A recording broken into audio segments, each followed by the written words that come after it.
Bonjour, je m'appelle Florence Thune, je suis directrice générale de SIDAction et je vis avec le VIH depuis 25 ans. Alors ce High Level Meeting, c'est une occasion pour vous, chef d'État, de réaffirmer votre engagement dans la lutte contre le sida et je ne peux que vous en remercier en tant que directrice d'une association, en tant que personne vivant avec le VIH, car nous savons que nous faisons face à de très nombreux enjeux. Nous savons aussi aujourd'hui que néanmoins que les obstacles sont encore très importants.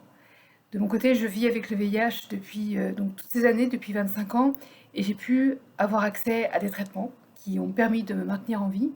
J'ai la chance d'habiter dans un pays dit riche, qui me permet d'avoir accès à ces traitements, de vivre dans un pays où je n'ai pas à faire face en tant que femme à des discriminations qui m'auraient empêché en tout cas d'avoir accès à ces traitements. Mais je suis femme, hétérosexuelle et blanche.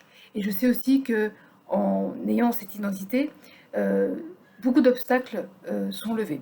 Et je sais aussi de ce que je peux constater en France et dans d'autres pays que avoir une orientation sexuelle différente, être une personne migrante, être une personne noire, être une personne usagère de drogue, être une personne travailleuse du sexe, constitue d'énormes obstacles pour accéder à la prévention.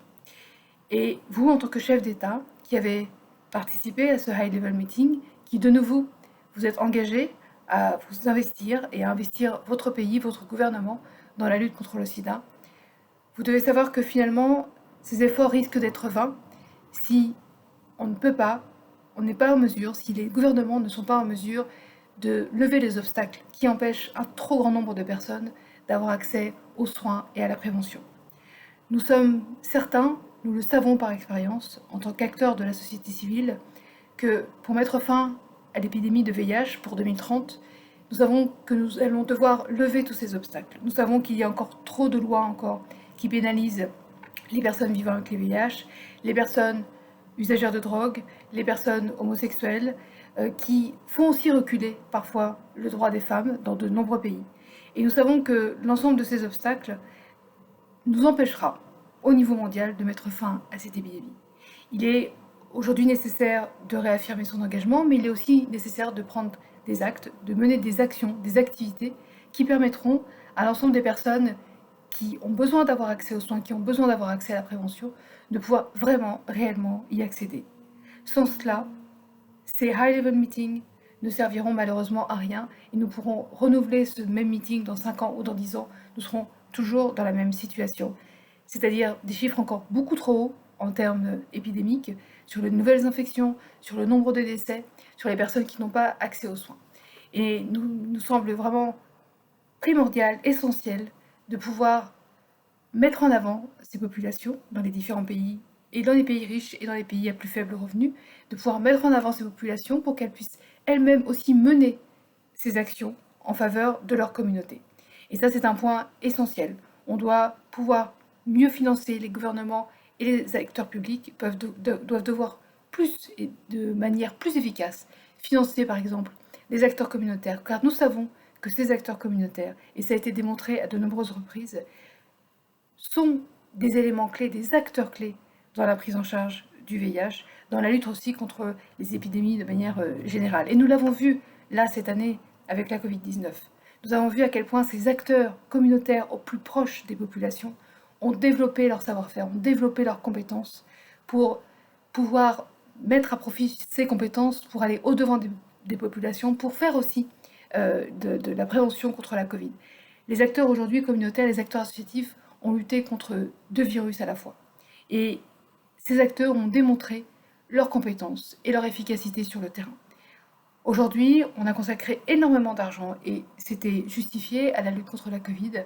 Il va falloir renflouer les caisses, notamment ceux du Fonds mondial. Il va falloir réaffirmer notre volonté de pouvoir lutter contre le VIH et y mettre les moyens.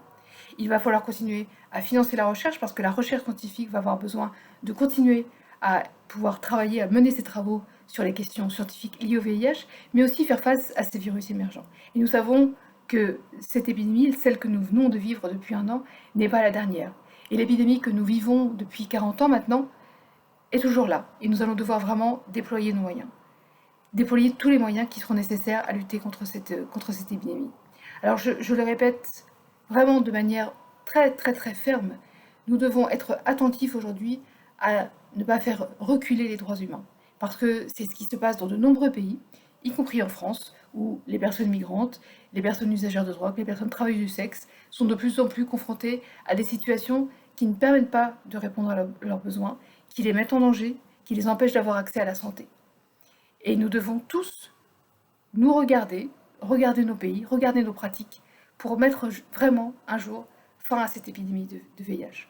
En tant que femme, en tant que personne vivant avec le VIH, en tant que personne se sentant faire partie d'une communauté de lutte contre le sida, de militance et d'activisme depuis 25 ans, nous savons que nous avons les moyens de mettre fin à cette épidémie. Encore faut-il en avoir la volonté politique.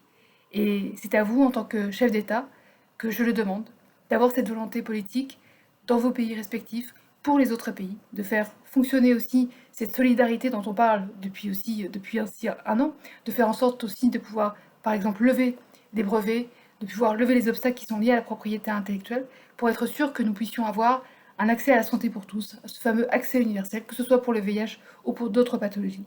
Tant que nous ne parviendrons pas à ça, nous n'aurons pas cet accès équitable aux soins, nous n'aurons pas de fin d'épidémie de VIH et nous aurons aussi d'autres épidémies. Alors, en tant que personne vivant avec le VIH, en tant que femme, en tant qu'activiste, je compte sur vous. Je vous remercie.